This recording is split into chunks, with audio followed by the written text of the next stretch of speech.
And next slide. So here's a quick rundown of the agenda for today. We'll be going through eTruck project overview and also this ITAC group overview. Then we'll be moving on to project highlights.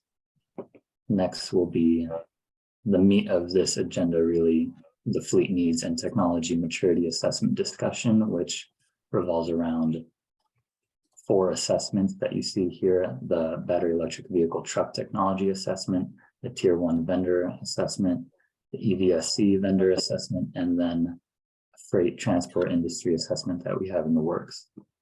And lastly, we'll move on to next steps and end the meeting. And with that, I will pass on to Watson.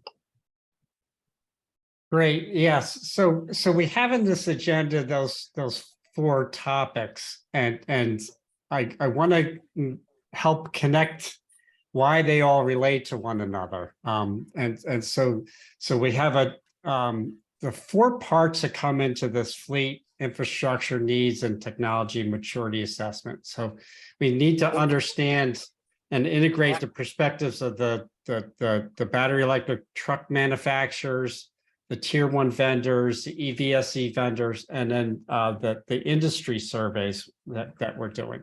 And so all those things come together, and there's a task, and we'll use task numbers in our when we talk internally.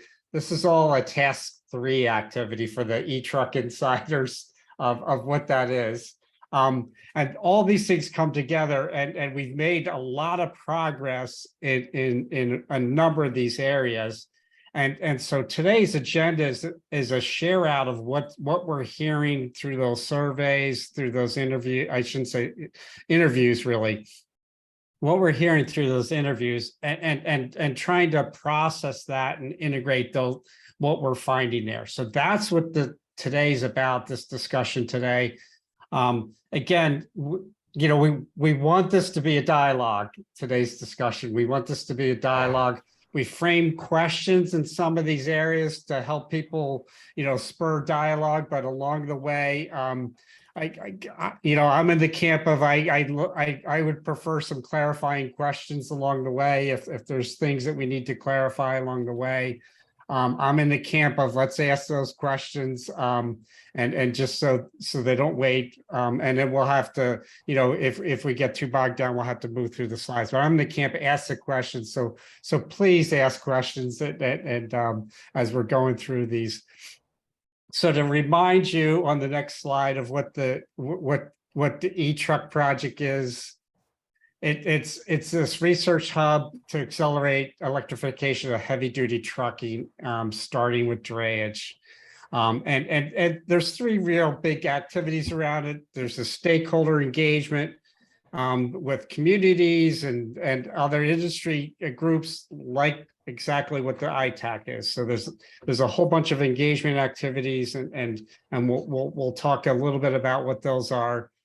The technology advancement, we're supposed to be pushing technologies here. We're supposed to be advancing efforts to get these higher power charging, which is believed to be important to electrifying these larger trucks. And so that's what we're really pushing for, driving for. And then ultimately, this all comes together in a corridor plan. And again, so we're not just doing research. We're not just doing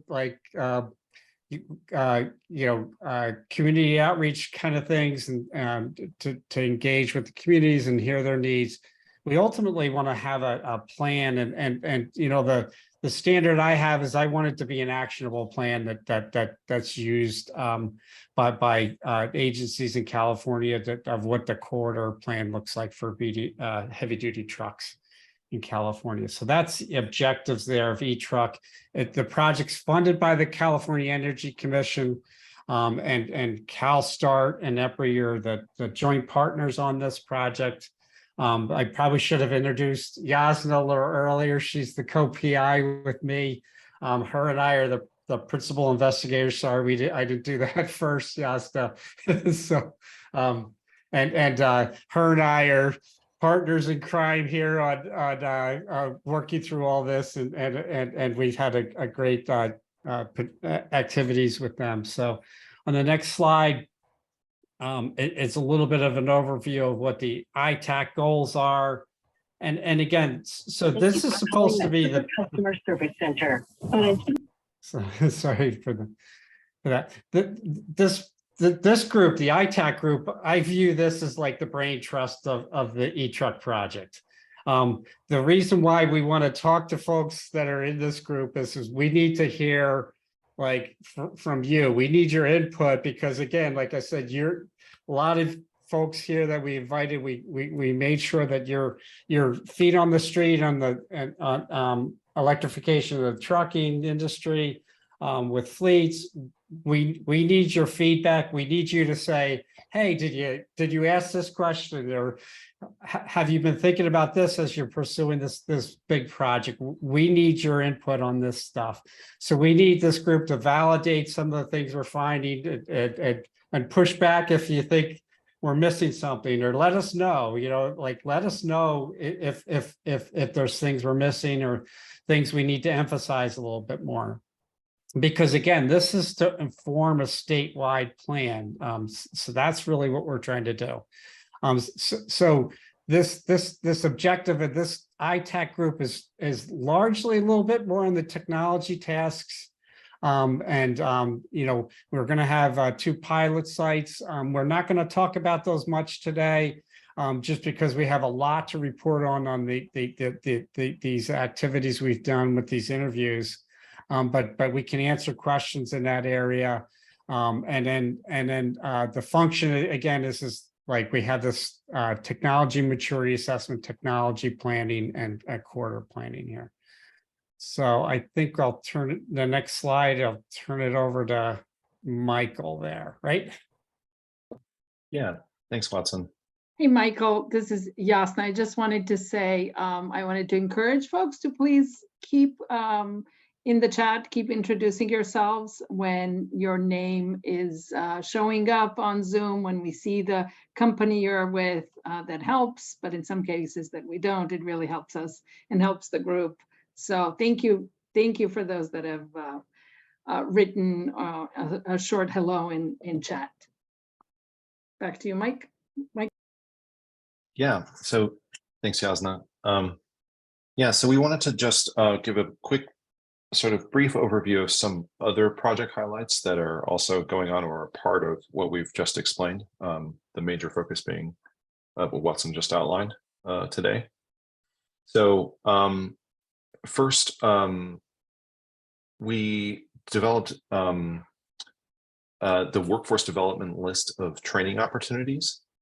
This is, we compiled a list of about 40 ZEV training programs for our Workforce Development Advisory Committee members to use to easily see what programs are available for individuals. And so we're highlighting it here. And we just wanted to note that if you're interested in checking out which programs are available and whether your workforce needs have some paths for training opportunities, let us know.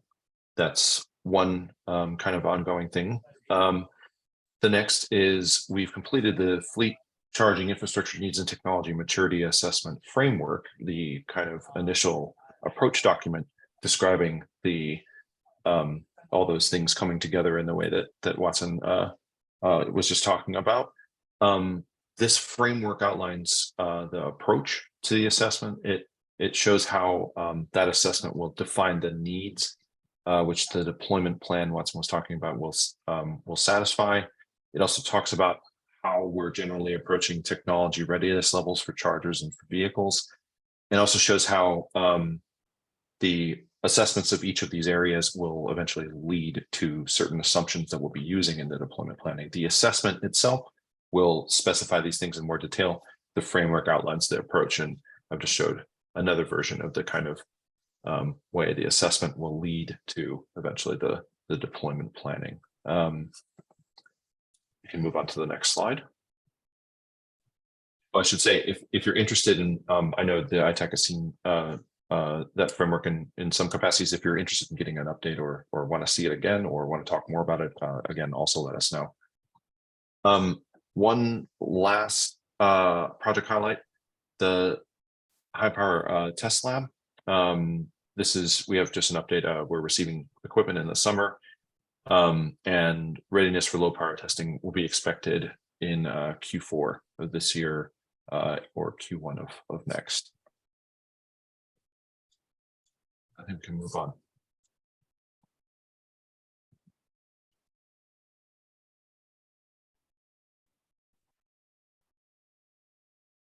This is now Jesse's section. So Jesse, go ahead and take it away. Yeah, thank you. I'm just going to share an update on our work reaching out to OEMs and speaking with them about what is currently available on the market and what their future plans are for integrating high power charging capable trucks.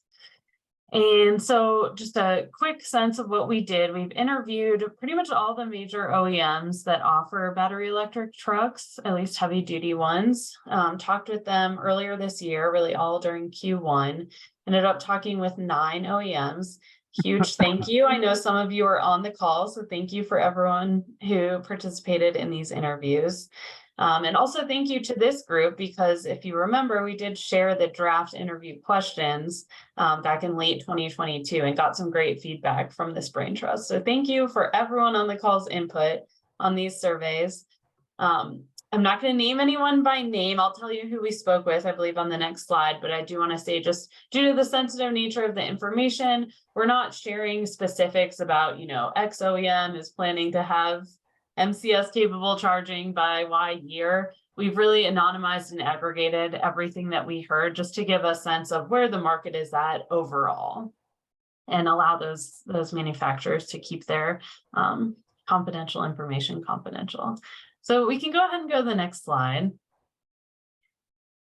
The OEMs that we spoke with account for over 96% of North American heavy duty truck sales. So we feel pretty good about the representation that we got.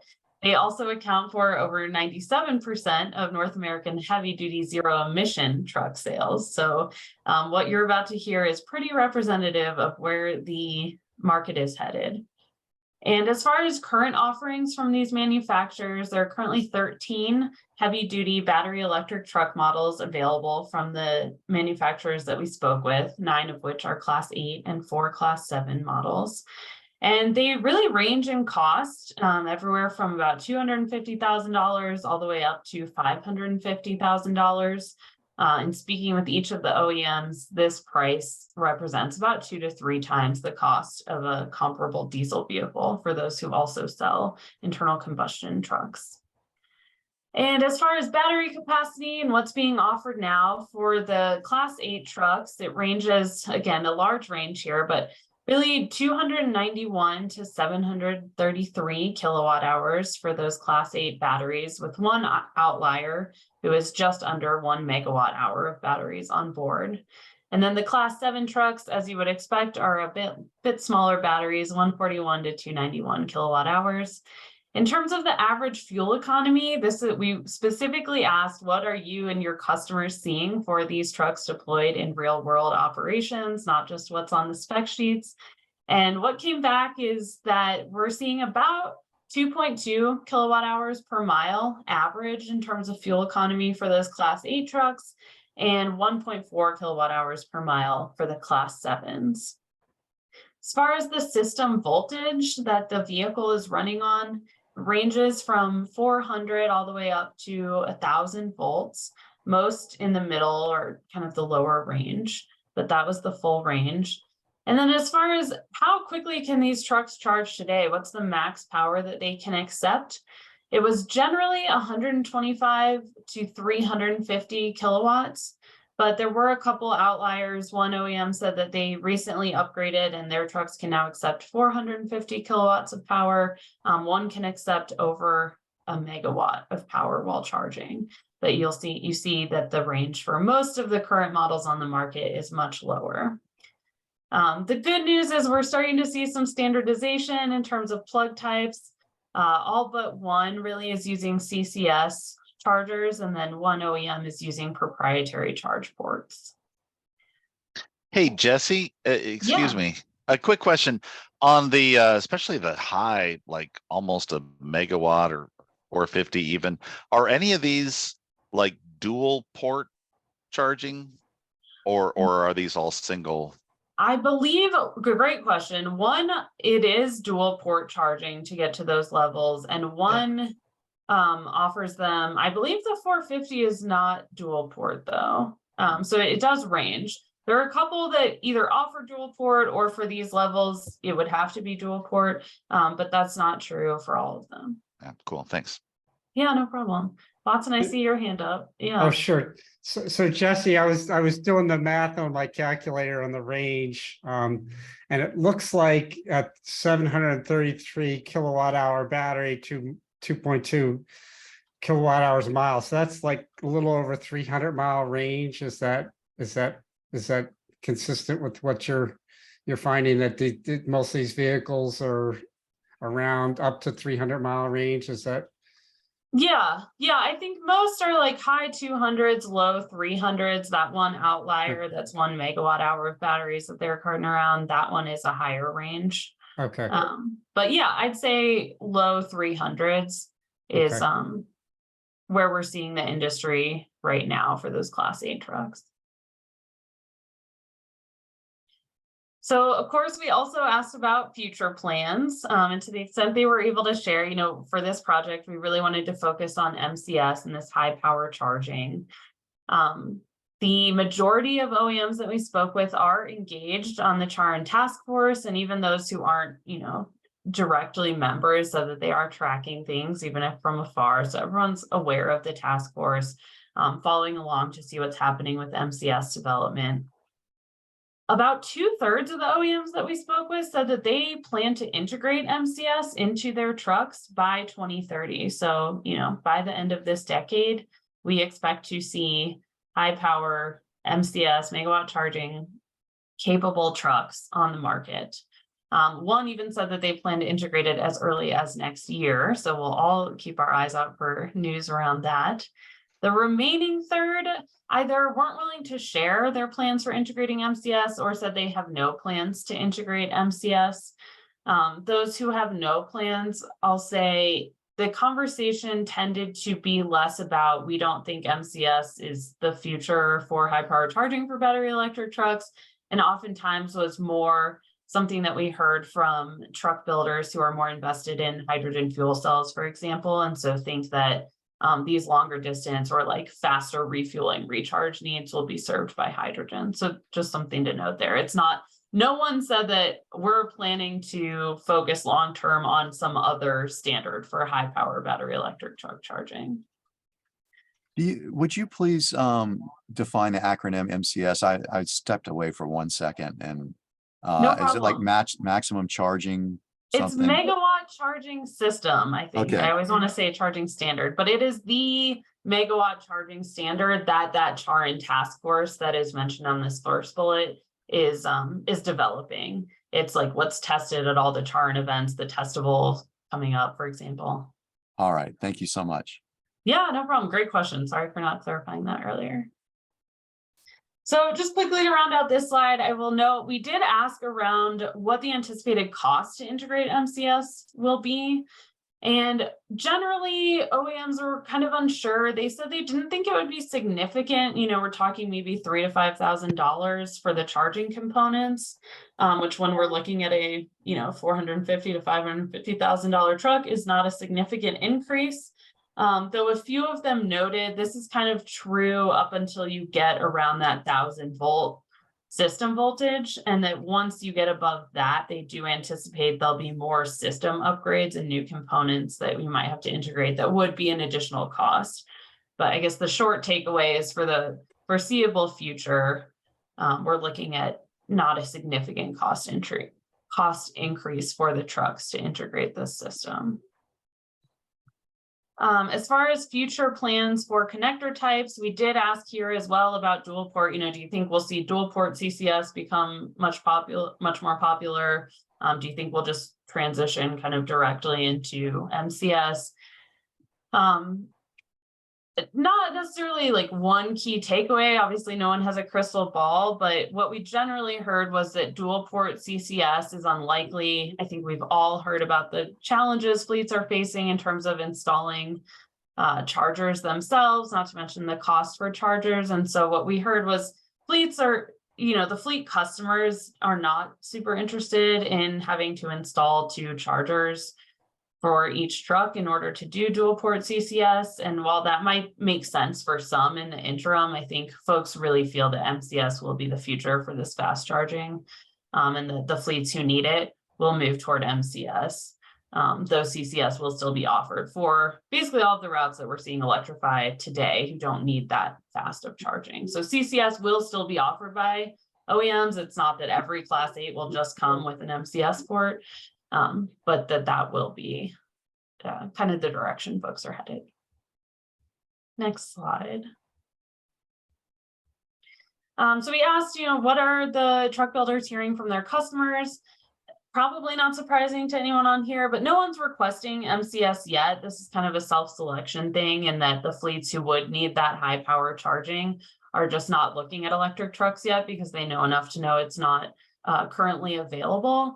However, as we heard, these truck builders are planning to integrate MCS in the near term. And so they said that's because they understand that in order to reach these additional markets like long haul fleets running slip seating operations where drivers will just switch out, so you're not having long dwell times, for example, some independent owners, independent operators, small fleets who maybe don't own their depots or don't park their truck at the same place overnight or can't install charging there, who will rely on public charging, as well as I'm sure there are others out there who will need shared charging or don't have a place to park. In order to reach all of these markets, which we know we need to do given the coming regulations, OEMs know that they need to implement MCS in order to make electric trucks a feasible solution for those fleets. And we asked about where they anticipate these chargers will go. A few different options. There's public truck stops, like how we think about a Pilot, Flying J, or Travel Centers of America right now. Transitioning that to these high power chargers, so you get a very similar experience to a diesel refuel right now. Or we also talked about opportunity charging, especially at or near ports. Let's go to the next. Yeah. And Go ahead, Juan. Jesse, do you mind me asking a question of some of the travel plaza operators there while we're at that slide? Sure, please. Okay, sure.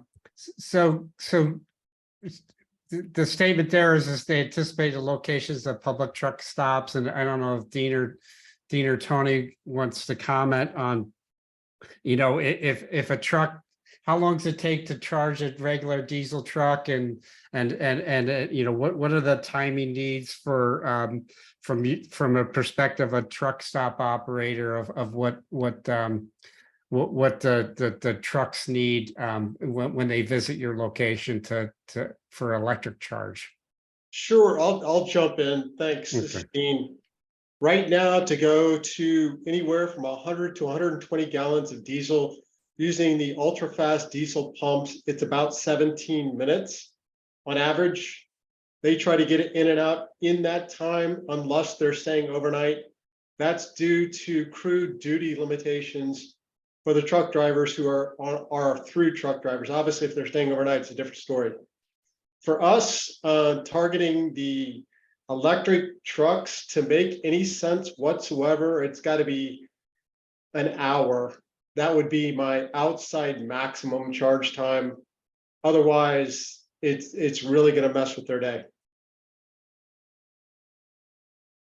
Thank you. And when you say an hour, is that based on the rest time requirements, or is that or limitations, or anything related to the rest time? Yeah, that's related to the crew duty limitation, meaning that get them in there, they can charge up in an hour, and they still have enough duty time left to traverse to their next location. Otherwise, they're at a stop.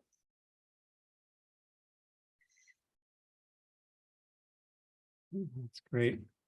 I see. Yeah, no, excellent. Thanks, team. I see Matt raised his hand. Yeah, hi guys. Thanks, Watson. It was a little bit late to hear, so I just wanted to clarify on this particular slide here, Jesse. Was there a previous slide to this one? Is there additional information that vehicle manufacturers are hearing from their customers? Or is this more or less what you guys have encapsulated here on this one slide? I'm sorry, I was late, struck on another call, so I just was curious on this particular slide. This is pretty much it for what they're Okay. hearing from customers. Yeah, as we talked about under this first bullet, they're not, most of their customers for electric trucks today, Mhm. you know, they're not these markets listed here because MCS is not currently available today. Okay, great, thank you. Yeah, no problem. Okay, happy to take more questions at the end. I want to make sure we have time to get through. I think there's only 1 or 2 more slides. So let's move to the next one. I'll go through this quickly. We asked the truck builders, you know, what they see as the benefits of high power charging like MCS. Obviously, the faster charging time is the goal. That's the biggest benefit. As we already talked about on the previous slide, it allows us to electrify some of these operations that are more difficult given current technology.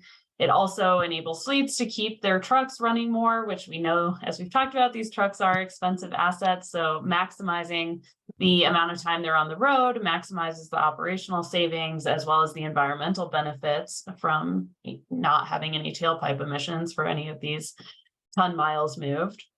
So there's clear operational benefits as well as environmental benefits for this sort of high power charging. They also mentioned that MCS would allow fewer batteries needed on the truck, which would reduce the cost. Batteries are the most expensive component on these electric trucks by far.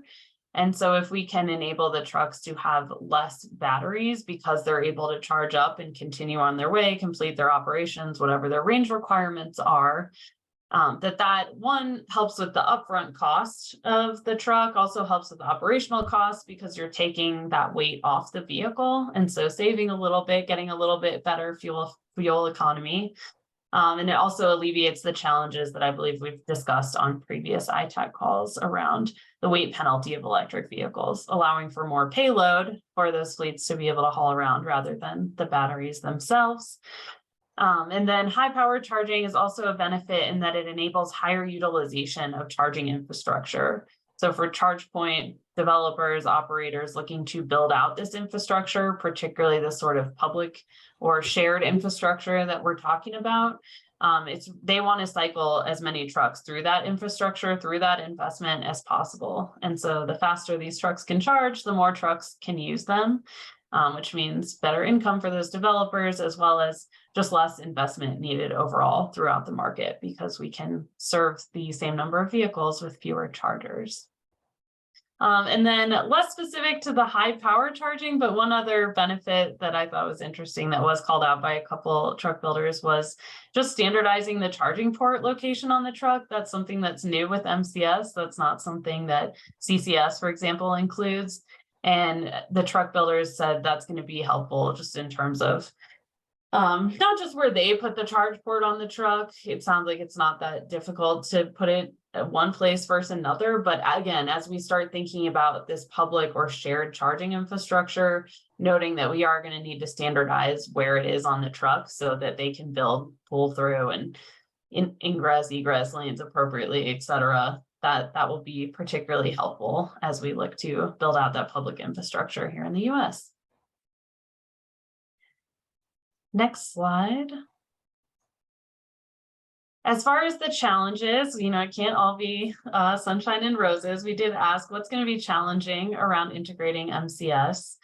The cost I mentioned earlier. We don't expect there to be a huge cost to integrate MCS, at least initially, but it will be an additional cost for the vehicle. Though it was noted that the truck sitting idle while they're charging, if we're just sticking with lower power charging, is also costly. So there are trade-offs here, of course. Grid constraints came up. I think we're already hearing about grid constraints, even with current charging powers. And so wanting to understand what is distribution circuit capacity at different sites, wanting more transparency around that. That was something that was identified as an opportunity to alleviate some of these challenges. They also mentioned the potential for reduced maintenance savings because we're adding more parts to the vehicle. This wasn't talked about very frequently. I think came up with 1 or 2 OEMs max, but wanted to note it here. We are talking about adding new components, and so that presents new opportunities for things to break or need to be fixed. Interoperability came up, wanting to make sure that trucks and chargers can talk to each other as they need to, that they'll work effectively. Quite a few of the truck builders that we spoke with said they're already testing trucks, certainly with current technology, but some are already testing them with high power, like not commercially available chargers. So just noting that will continue to be very important to do as we move toward MCS. We need to ensure that any truck that pulls up to any of these chargers is capable of charging. And one OEM mentioned the potential for leaks, given that MCS will be looking to move toward liquid cooled charging cables. Again, just kind of another opportunity for things to break, for things to go wrong. Didn't seem to be something that they expect to hamper development or deployment of this technology, but in full transparency, wanted to mention these are all the challenges that we heard from the truck builders. Next slide. So just to summarize, there are currently 13 available heavy-duty battery electric truck models. We spoke with the OEMs of those models and learned that they can currently accept, with a couple exceptions, only up to about 350 kilowatts of power while charging today. And while one does use the proprietary connector, the remaining 12 currently use CCS1, which is generally expected to transition to MCS for these segments that we've talked about. And although today's battery electric truck customers are not yet requesting high power charging or MCS, 2/3 of the OEMs that we spoke with, representing the vast majority of the North American heavy duty truck market, do plan to integrate MCS into their trucks by the end of the decade at the latest. And again, cost, we don't expect it to be a barrier, particularly below that 1,000-volt level I talked about. So I think that's my last slide.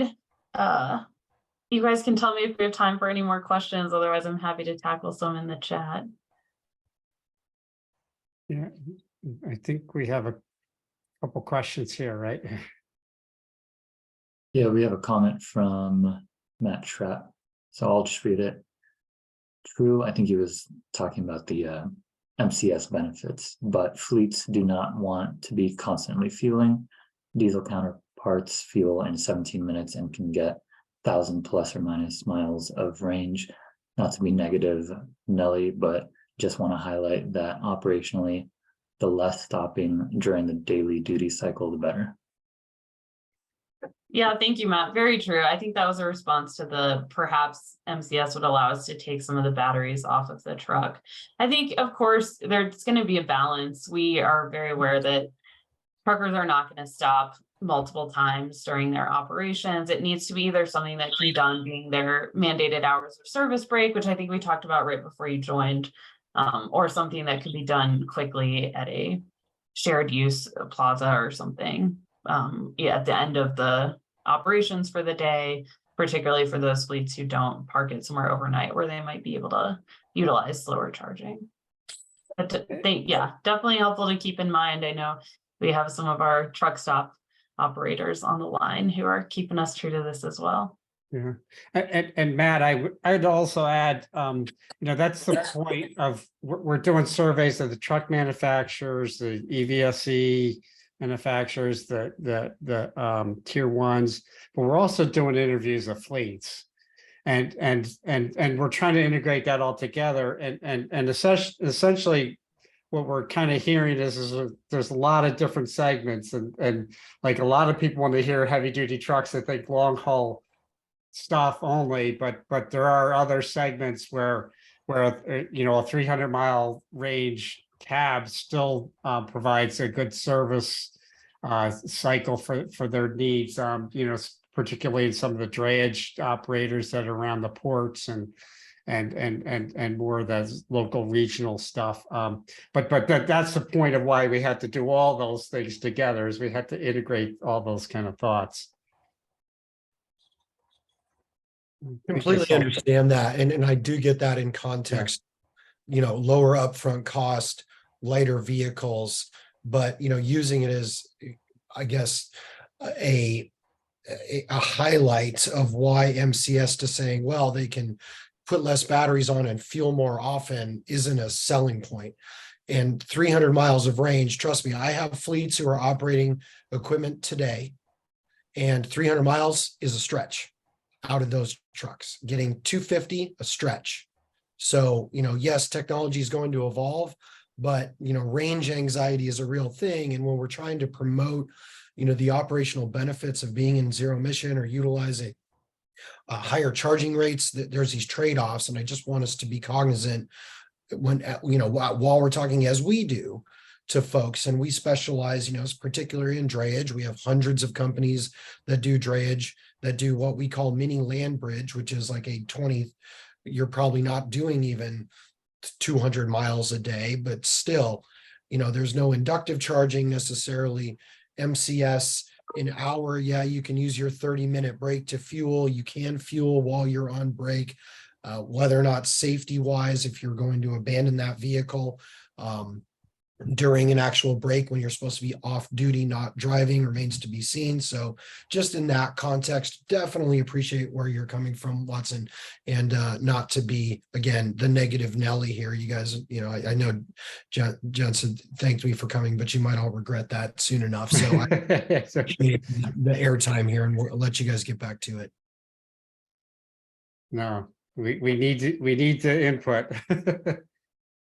I had a quick question about currently available heavy duty electric trucks. Obviously at travel centers, I'm specifically speaking about Class 8 long haul. Does that just indicate OEMs who have indicated a line of trucks that will be available? I assume that anybody who's gone out and tried to buy a long haul truck right now is looking at least at a 12 to 18-month wait. So when we say currently available battery electric heavy duty truck, it really just means battery electric Class 8 truck. There's no range requirements like you saw. Some of them are certainly below 300 miles, not something you would probably do long haul in, particularly before MCS is available. I'll also note, as far as I'm aware, none of these trucks are available with sleeper cabs because no one is doing long haul with them now, because you really couldn't. Because we don't have MCS yet. So it's kind of all why we're working on this project, why eTruck exists to begin with, so that we can start to enable electrification of those long haul routes. But as far as currently available models, these are day cabs that are Class 8s with the range that we shared earlier. Got it. Thank you. No problem. And guys, sorry, this is Matt again. I just want to point something out that in the Advanced Clean Fleets rule, initial statement of reasons, the ARB claims there are 23 basically models of Class 8 trucks. So just wanted to highlight there's a little bit of a disconnect. I don't know, how you mentioned that there's not necessarily sleepers and in upfits, right? Even on the H lift list, there is upfitters that'll upfit a sleeper cab. But I think that your number is much more accurate. And as far as that, lead time, it's definitely manufacturer dependent, but we hear the same thing, that it's folks who are trying to order a truck. And again, it's manufacturer dependent, but it's at least 12 to 18 months out, kind of to just build on the point there from Tony. So I appreciate that this being highlighted here of what the actual reality of how many vehicles are available in that configuration, because it's a little disconcerting when the agency is claiming, almost 3 times as many vehicles in the Class 8 category than is being observed here in your surveys, which are clearly diligent. So thanks again. Thanks, Matt. Yeah, I think you nailed it on why we're seeing that difference. Is we didn't interview the upfitters for this. We just interviewed the major OEMs. So there certainly are quite a few additional models available from upfitters. We also didn't talk to manufacturers of hydrogen fuel cell heavy duty trucks. There are a few of those, seemingly increasing every week right now, but a few of those hydrogen trucks available, which I believe CARB counts. Yeah, well, we'll end it there. So thank you. Thanks, Jesse, Matt. there's another question in chat, whether OEMs express concern regarding increased battery degradation from high power charging. Yeah, thank you, Yasna. That's a great question, and honestly, something I expected to come up, particularly when we asked about challenges. It really didn't, and I don't know if that's because they're not thinking about it. I doubt that's the case. I'm guessing it's just not something that was front of mind when we were having these conversations, or because they, as I mentioned, they've really all been pretty closely involved with the Charin task force developing MCS. And I think the little that we got into it, my sense was that they are confident that there is testing being done around not just the ability of MCS to work, but its impact on battery degradation, such that by the time we get to deploying this technology, it won't be such an issue. I don't know that that's true. All I can say is it really didn't come up as much as even I was expecting, but it's a great question. Jesse, we'll come to this in the tier one side. So I think what we've heard on battery limitations from the tier ones is more about charging rates, C rates. So provided we're staying within the C rates they're comfortable, then they're not worried about degradations. But what we're finding is that there's a limit to how far we can push battery chemistry, which will limit, how many megawatts we can actually put into the vehicles. So we'll talk about that a little bit more in the section that comes up. So it's really related to how much power you're trying to put into the vehicle compared to how big the battery size is on it. That becomes a limitation, not strictly it's a degradation thing, but it's not expressed as degradation. Thanks, Mark. And Dawn, you had your hand up, but not anymore. Yeah. Oh, yeah. Thanks.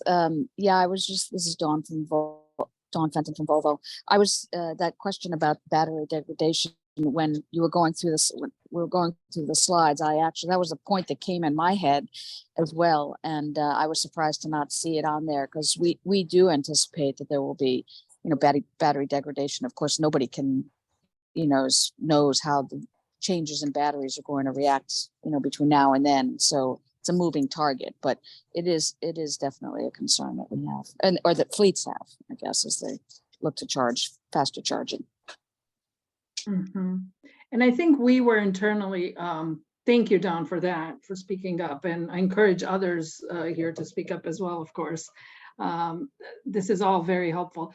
I think we were also considering, actually, given that this project will take a couple of years, revisiting actually with fewer questions, but going back to the manufacturers and seeing, given that technology is changing, things are really changing every year. So reassessing on some of the questions and getting another survey out. So we'll see what we find out as time progresses. I saw a question in the chat from Jason asking if anyone has spoken with lawmakers on changing driver laws. Jason, I don't know if you want to clarify what you're asking exactly. Is that about the stopping, sort of the time required? Is that, Jason, what you were thinking? You're still on? I don't know if Jason is on any longer. I see him on. Oh, okay.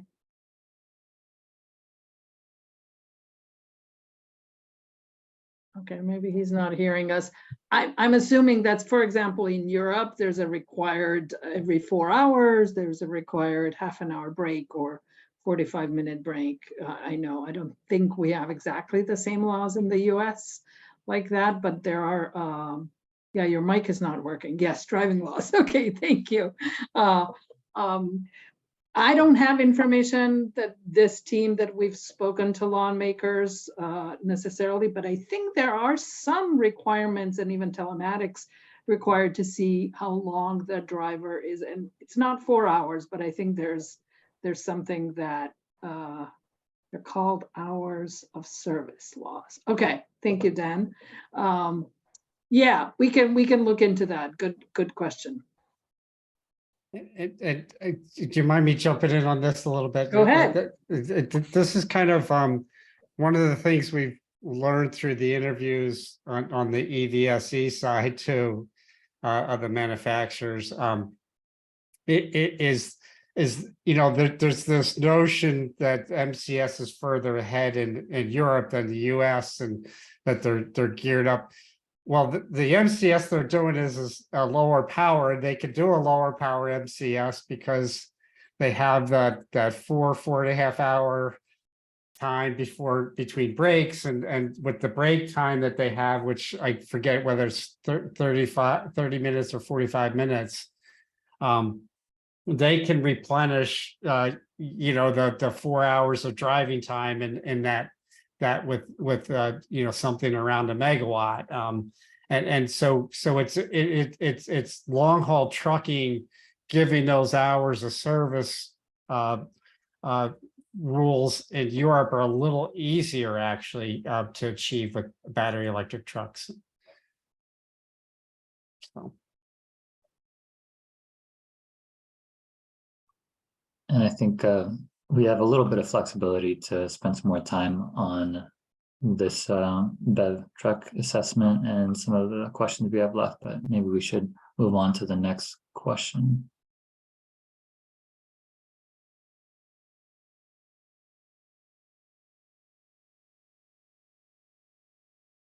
So here we're asking, are there additional challenges we did not capture? I think we sort of covered that a bit in our discussion right now. What are the solutions? We'll pause there if anyone has any feedback.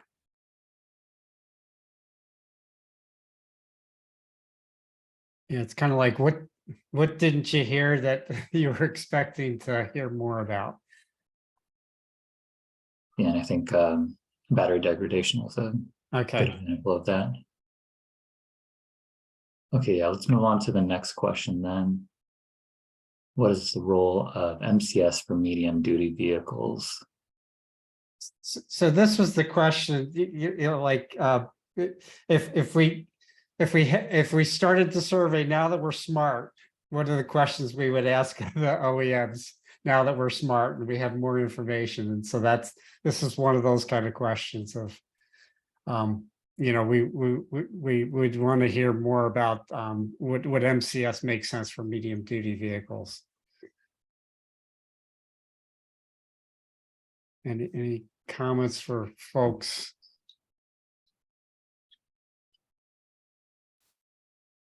Like a utility line truck or any other vehicles that may traditionally have just used CCS. Is there does it make sense for them to convert to MCS?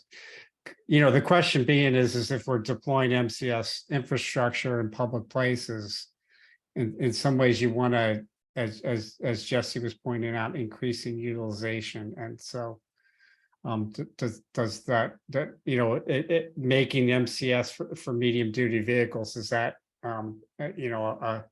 a pathway to increase that utilization? Hey, can you guys hear me? This is Yes. Dan. Hi, Dan. We Hey, can hear so you. I think, okay, yeah. Well, there's two different things here, right? You talk about the standard, which, if people want to charge publicly with a medium duty vehicle or a commercial vehicle at all, they'll probably eventually want to have that standard use the same plug, in other words. But as far as actually using an entire megawatt as a charge speed, I would think that the battery capacity of those vehicles and the turnaround time they need, it probably doesn't make sense, because the battery degradation would be too great. It would be like a charge rate of 2C or something plus that.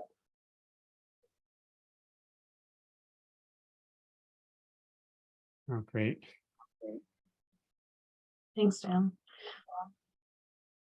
And just to clarify, my understanding of MCS is it is the charge port connection type. It doesn't necessarily mean that if you're plugged in, you're trying to offtake a megawatt of power at once. So it could be that they're going to utilize MCS, even if it won't be those high power levels, similar to what we see for public light duty charging today. Some chargers are like 350 kilowatts right now, but that doesn't mean every car plugged in there is charging at 350 kilowatts at a constant rate.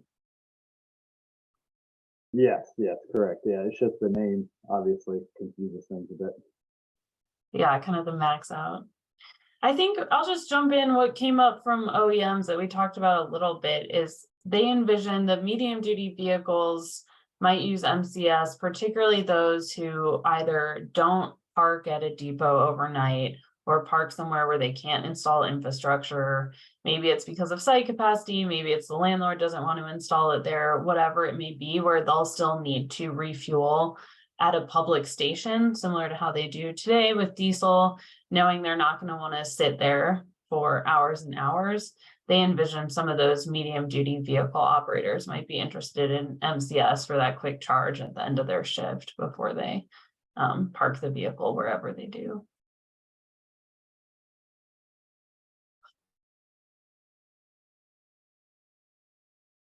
I think we have time to answer Jason's question. Jason, go ahead, and then we'll move on to the next question before moving on to the next section.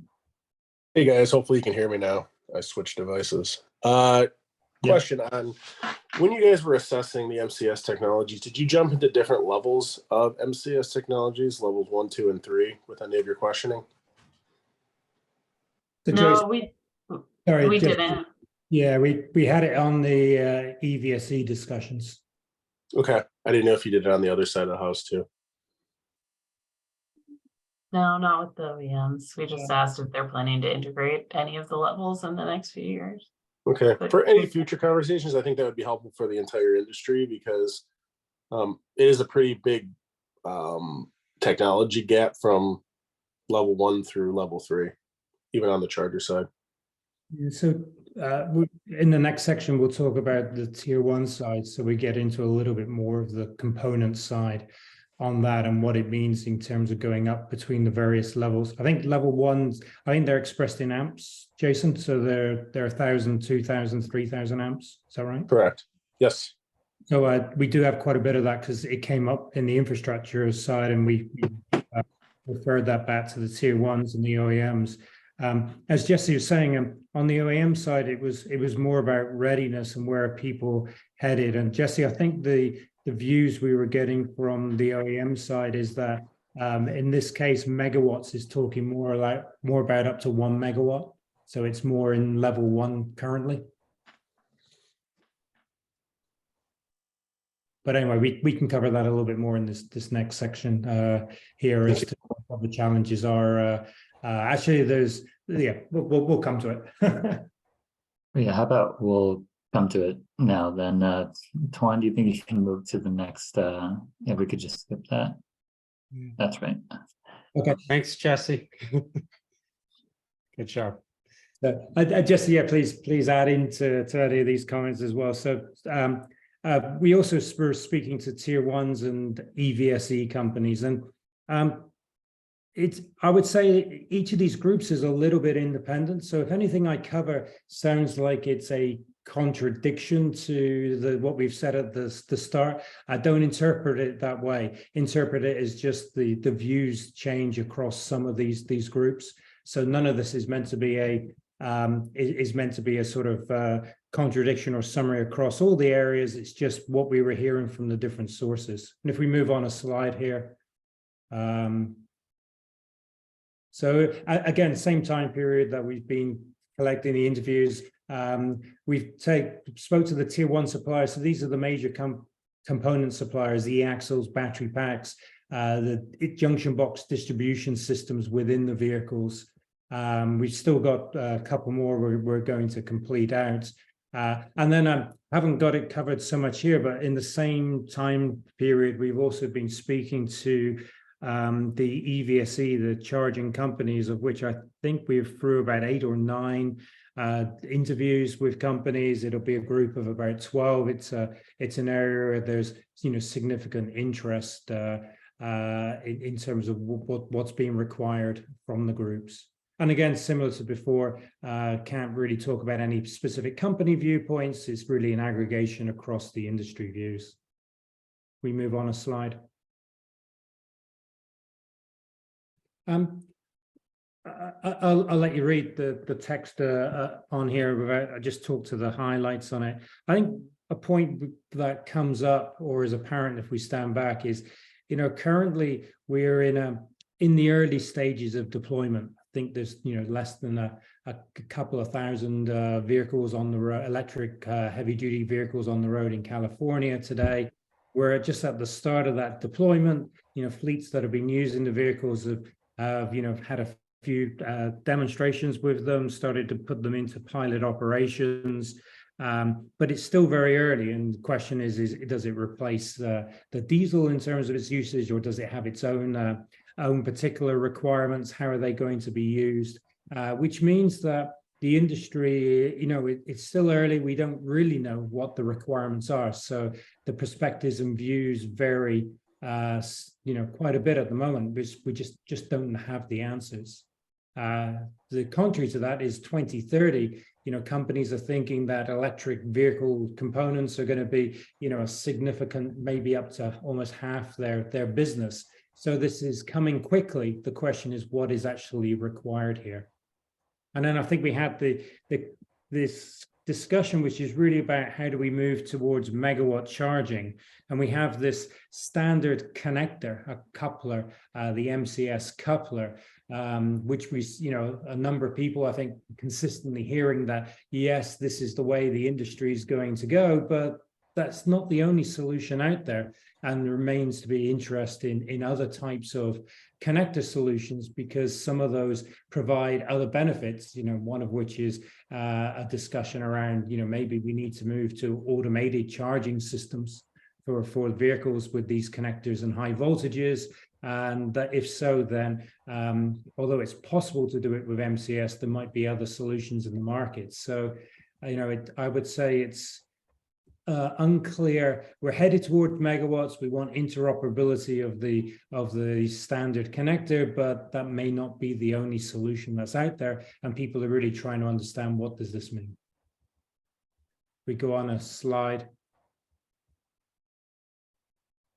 So to your point that you're asking, Jason, when we started to collate the information from EVSE and also the tier ones, it's not quite to the levels, but what we do see this sort of rolling out in stages. And what seemed to be consistent across the industry was that MCS is coming, but it's initially going to be around 1,000 amps at 1,000 volts. And the reason for that is the 1,000 volt limit on the vehicle is actually one that's is to go above 1,000 volts on the vehicle requires changing some of the power electronics on there, has significant costs. So the industry currently is staying towards 1,000 volts. And then the 1,000 amps, which gives up to a sort of megawatt, seems to be where people are focused. And it also has benefit where it sort of fits within the current charging limits of the vehicles today, battery charging limits, C rates and things like that we've talked about. So it looks like in the next couple of years, we'll have vehicles coming to the market and charging systems, everything else. And it's going to be around this sort of 1 megawatt power range, 1,000 amps at 1,000 volts up to. Of course, if your vehicle voltage is going to be less than 1,000, 650 or 850, and it's 1,000 amps, you're going to be charging at 650 to 800 kilowatts. If we move on the slide. You get a question from Tony. Yeah. Okay. Oh, hi. Yeah. Sorry, actually on your previous slide on automated. Sorry, Yeah. the one previous to this, I guess. Yeah. Just on the automated charging, what does that look like? What is automated?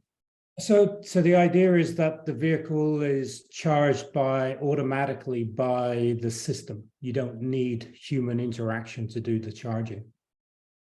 So this could be some sort of robotic arm that plugs I see. in, or it could be some other type of connector, because in some cases there's a view that it may be better for these systems with the weight and everything else for them to have some sort of charging. Right. Yeah. Okay. Good. Thanks. I'd like to, I'll come back to that point at the end as well, but there are some suggestions of other types of charging arrangements. There are non-MCS ones that would allow, which would be more suitable for supporting automated charging than the MCS, which is Okay, good. I get it. Thanks. Okay, sorry. I think we're a couple of slides on. So the question is, if MCS is coming, or if megawatt charging is coming up to a megawatt, what stops us going beyond that? Sorry, was there a question? Okay, so the question is, what does it take for us to step over that? So the view out of Europe we heard was that Europe probably will head to 1500 amps. So this would be charging at 1500 amps at 1000 volts, because it's going to be a little bit more difficult to move the vehicle voltage above that. So let's stay at 1000 volts for the moment and 1500 amps. And that means we can get up to 1.5 megawatts of charging. But can the vehicles and everything else get there? There are some definite challenges. By the way, we talked about battery chemistry side, so C rates. So peak charging rates on batteries today is about 1.5 C, although that's a peak rate. The average is probably more around 0.8. So if you have a truck, I think in the example we gave, there's an example where you're up to sort of like a 1 megawatt truck.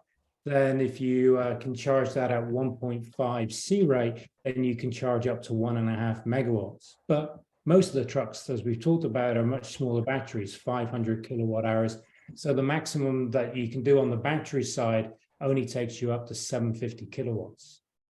So we have a sort of battery challenge here. You could put larger batteries on the vehicles, but now we start to impact the payload and also the weight on the payload side, and also the cost because of the extra battery. So there's a sort of battery challenge around moving up into above the sort of megawatt levels. Maybe some of that'll be helped with the future battery chemistries. There's been announcements of higher energy density batteries, higher charging capabilities, but it seems like those are a few years away. There are also challenges on the vehicle on the thermal management side. The higher the power, the more the losses, the more heat dissipation that's required on the vehicle. That also means we have to be able to manage that heat carefully. And it's a little bit difficult to extract that heat because the vehicle's stationary. So how do you actually pull the heat out? You can cool the charging equipment, but the vehicle itself also has to charge and be able to reject that heat. So it brings engineering and other solutions required on the cooling side.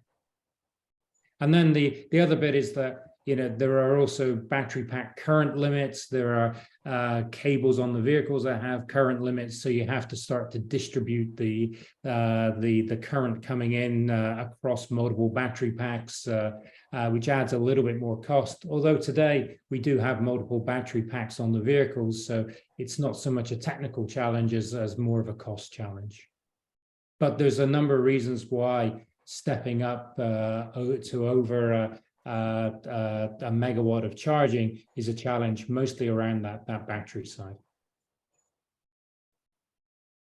And then if we move on to the next slide, and then the full spec for the Charin MCS system is actually 1250 volts and 3000 amps. So are we going to go to 1250 volts and put it and make the change? That has a challenge because increasing the voltage adds cost. We have to change the semiconductor side, as I mentioned. So vehicle cost goes up. So does the charging infrastructure cost. So there is a cost jump in moving to 1250 volts. And we also, if we move to 1250 volt vehicles, those vehicles probably can't charge on a 1000 volt limited EVSE. So if we roll out the initial MCS at 1000 volts, we have to go back and change all those systems if we move vehicle voltage up to 1250. So there's some question about whether we can actually move to the full 1250 volts, whether the industry will want to do that. Certainly it's out there for off-highway applications and everything else, but there's certainly a challenge in terms of costs and then backward compatibility if we move to the 1250 volt side. Much more easier to deal with it on the current side, but then increasing the current also brings us some challenges in just in terms of the battery chemistry again, and being able to accept that higher current and power. So we see the rollout here as being pretty quickly to moving towards 1,000 amp, 1,000 volt, 1 megawatt systems. Going beyond that is starts to bring some challenges to us. And then the question is, well, how much power do we really need for charging the vehicles? I think we had a 2 I think if you look at, we were trying to add 100 miles of range in 10 minutes, that was requiring about 1.5 megawatts of power. And getting there is going to be in the short term is only going to be possible if you're going to have about a 1 megawatt hour battery on your vehicle. Otherwise, we're going to be at slower charging. But the question here is really, what is it that the power level that we need for trucks? What is the required charging time? What do fleets really need? How does that work with the hours of service? The question came up. Is it a 1 hour turnaround of vehicles in public charging? Is it less rate or lower? But these things are all things we really need the answer with today to be able to plan what happens for these this megawatts charging rollout, because the first systems coming to the market are probably going to define what the system's going to be capable of.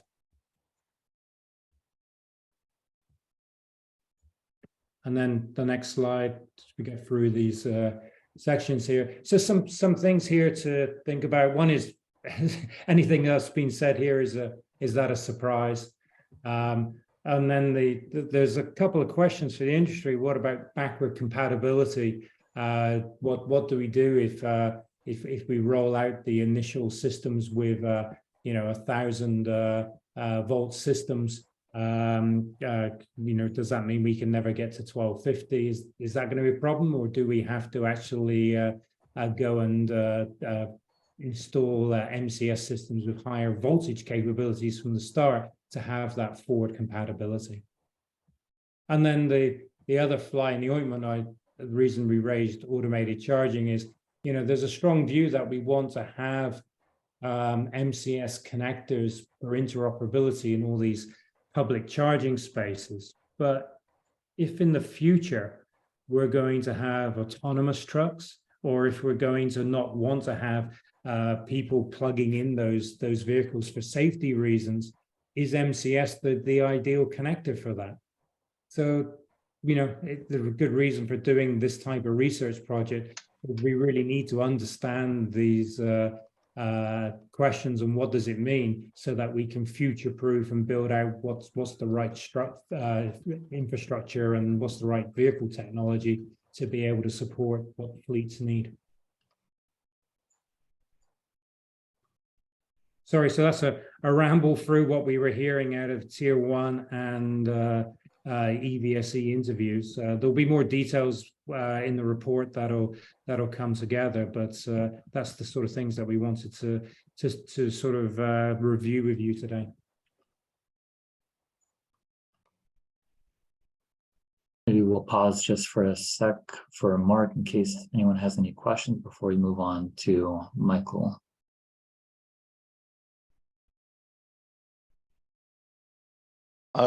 I just have to say the last question, when you bring up safety, then begs just lots of questions from me about, what do we know about the safety of MCS and have there been issues? And yeah. Yeah, and I'm not sure there are issues. I mean, the standards and everything else. However, I know that there are some views about whether you need to have people trained to do that. I know within some of the fleets, requirements are that you have to have certain trained people to be able to plug those vehicles in. I'm sure the safety side is manageable by the companies. Ergonomics, the weight of those connectors and things like that, again, it's all kind of manageable, but does the industry really want to move that way?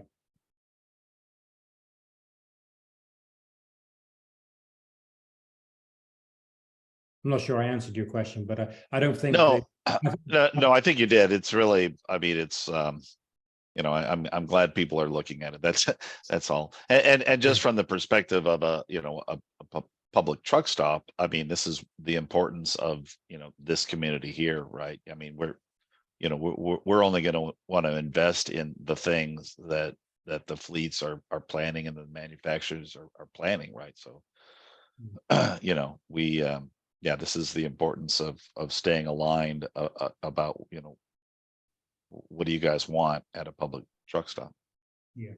So Tony, I'll give you a little bit of a story on the transit bus industry around this automated connector. Yeah.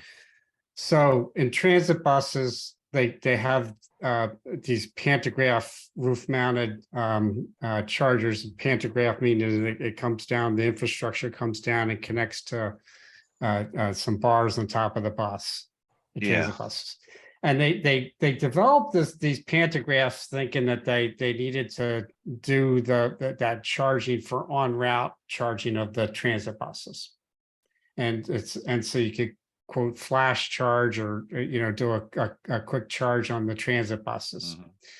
And then what ended up happening is that a lot of the transit yards are looking to put those pantographs in the transit yards, even for overnight charging of the buses. Right. And the reason why they're going that direction is because it's around who's able to refuel vehicles. Yeah. And so when it's automated, then the bus can just go into its spot. The thing charges. You didn't have to get they're not using a CCS charger. No one has to plug in the buses. But those initial buses came out with CCS chargers and pantographs. Oh, yeah. And so now there's a little bit of a movement towards a lot more use of pantographs, even in the overnight depot, just because it's automated charging. And even though it's more expensive infrastructure, but they're doing it. And it's more expensive to have the vehicle equipped with both, but you kind of need that as things are developing, I guess. Yeah. So maybe we anticipate what that would be. I don't know, for trucks. Anyway, yeah. A little bit outside of our scope, but if we're really going to look at, or if we think that trucks are going to be autonomous, especially on highways, then how are they going to come in and they got to position themselves, and then how do you want to connect to the system? So, and then what's the lowest cost way to do that? So it's just figuring out, you know, I think the view here is, what is the future compatibility of the system? You know, we have a bit of a challenge on CCS today. You know, a lot of the systems were put in at 60 kilowatts charging. We're now aiming to upgrade those.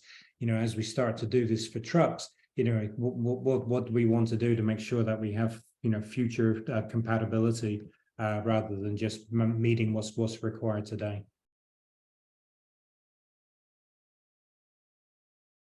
Well, thanks, Mark, for your presentation, and thanks, Tony, for your questions. I think we can move on now to Michael to present on the Freight Transport Industry Outreach Survey. So take it away, Michael. Yeah. Hi, everyone.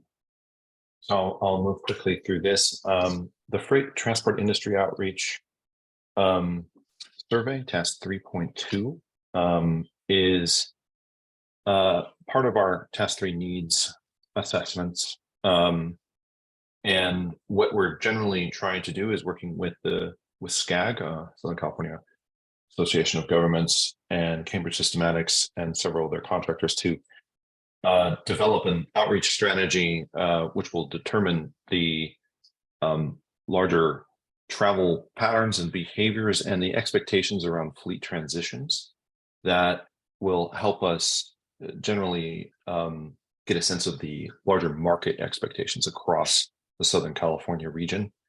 We're going to be gathering information in a variety of formats of outreach, surveys with fleet owners and warehouse operators, trucking sector companies and land holding companies and real estate developers will be approached more one-on-one, and other industry organizations, public sector partners, ports, utilities will also then be engaged via focus groups. The whole point is to gather information about fleet electrification and infrastructure planning to understand these kinds of big questions about the particular market we're in. Concerned with first here as a leading kind of first adopting market, concerning adoption rates, opportunity cost considerations, and other factors just critical to the travel behavior, some of which we've already touched on today. So the results are in general going to be additional contextual information, some harder information, quantitative, some less hard, more qualitative information to support what the type and location of charging infrastructure will be to best meet the fleet travel patterns and their business models and operational characteristics. That is to say, a lot of this will be folded into assumptions that will be used in modeling, or kind of background behind assumptions used in modeling, and when we understand what the need, in terms of understanding what the needs are.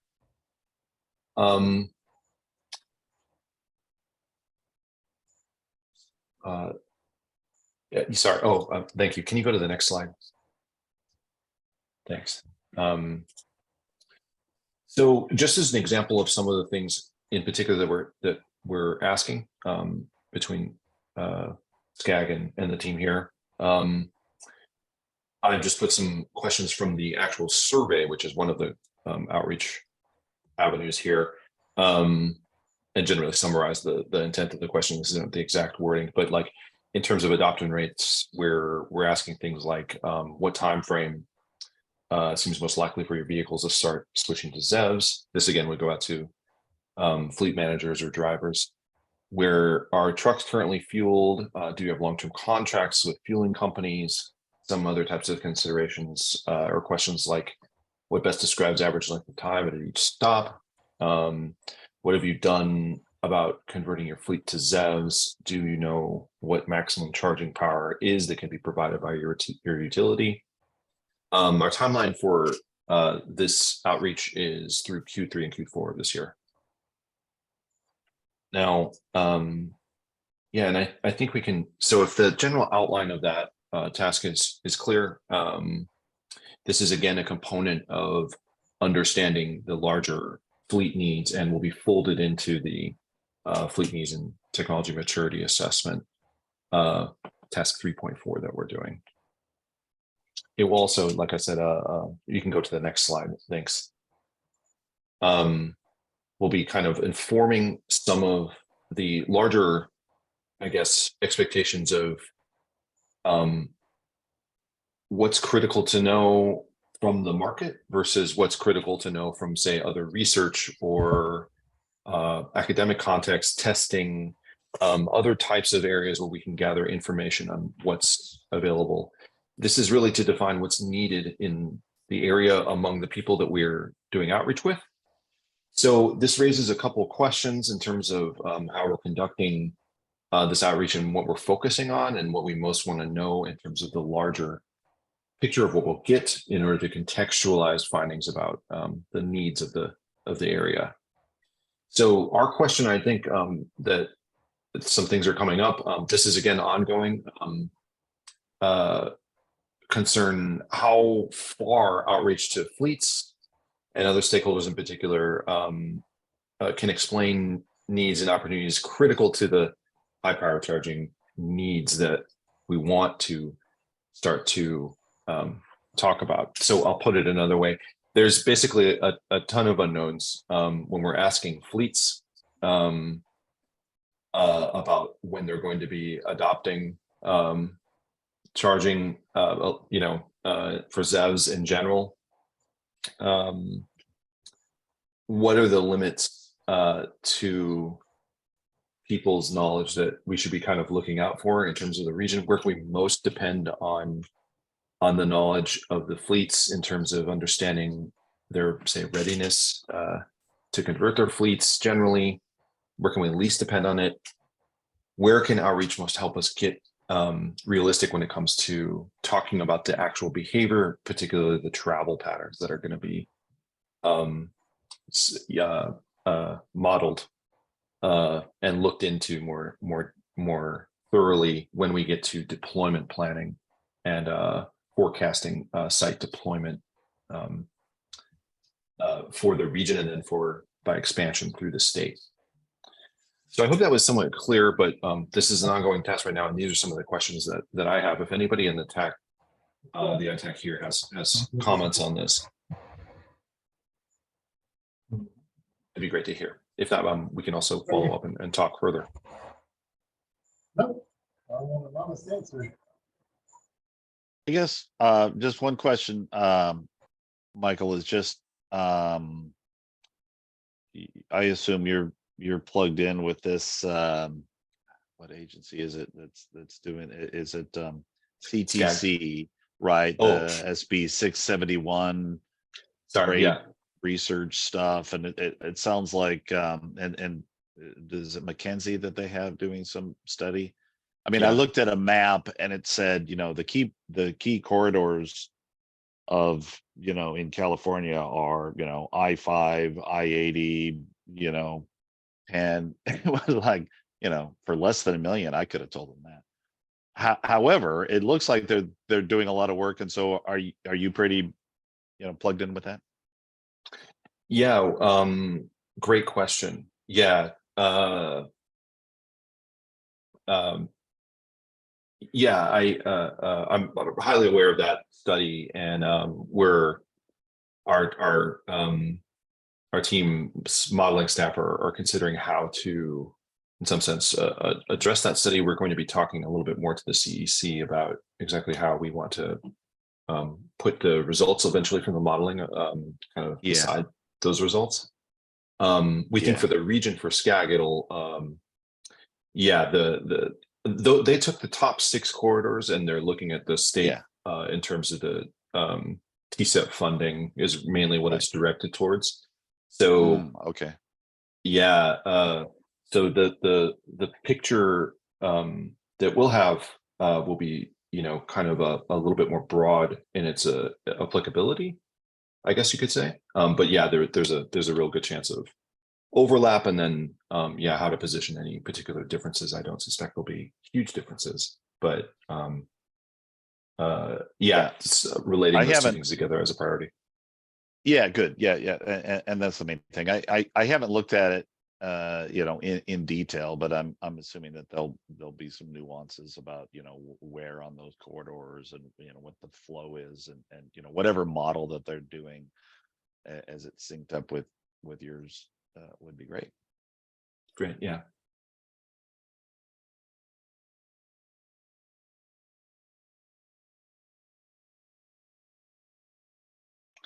Yeah, and I think maybe another way to ask some of the questions here, just to push a little bit on this point, because I know it's been a kind of thing that we've been wondering about. Sometimes when talking about, say, what's your duty cycle length, when we ask a fleet, through a kind of basic travel survey, we can get some wild results from that, say, depending on your sample size.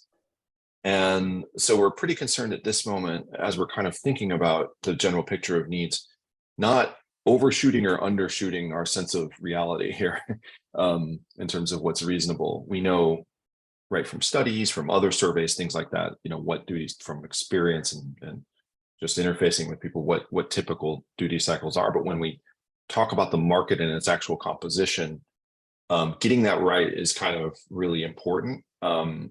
And so we're looking, I guess we're looking for where we can optimize the outreach to get some really good answers, as opposed to, say, an unusually huge wide range of answers for something like that, or something way too narrow and off skewed.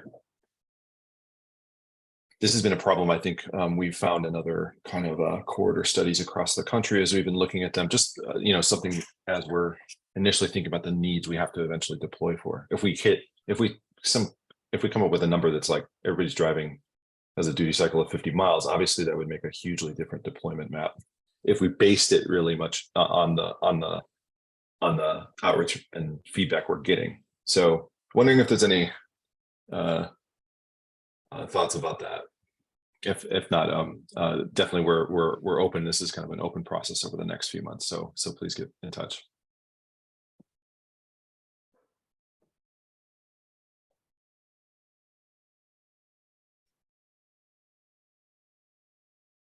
Or you can discuss it here. Either one's good. Yeah, that's fine. Maybe we'll. Oh, if we're running out of time though, too. Actually, Yeah. sorry, Yeah, Nate. Just looked at the clock. You can drop any questions in the chat or email us, and we'll get back to you. And Tuan, can you move to the next slide? So these are our next steps. Basically, if you have any additional feedback, questions, suggestions on the assessment work we're doing here involving the battery electric vehicle truck technology, tier 1 vendors, EVSCs, or the freight transport industry assessment that Michael just described, please email us. My email is right here.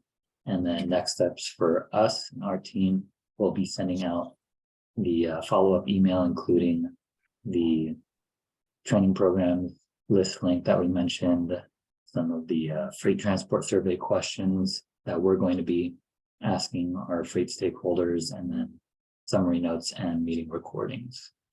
And I think that is all. Yeah, Move to the next. and I just want to reinforce that feedback to Nate. We want to make sure it's a valuable use of your time and you're getting information that helps you.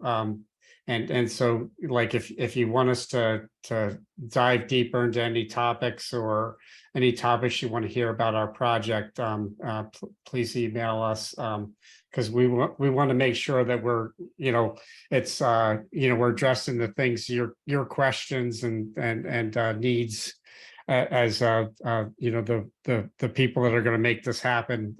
So please email any of us that are listed on this page, or Nate.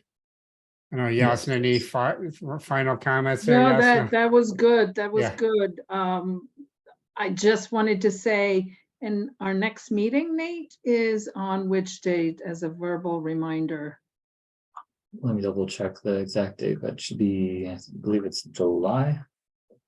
Yeah, it's quarterly that we meet, but we definitely want to encourage engagement between meetings.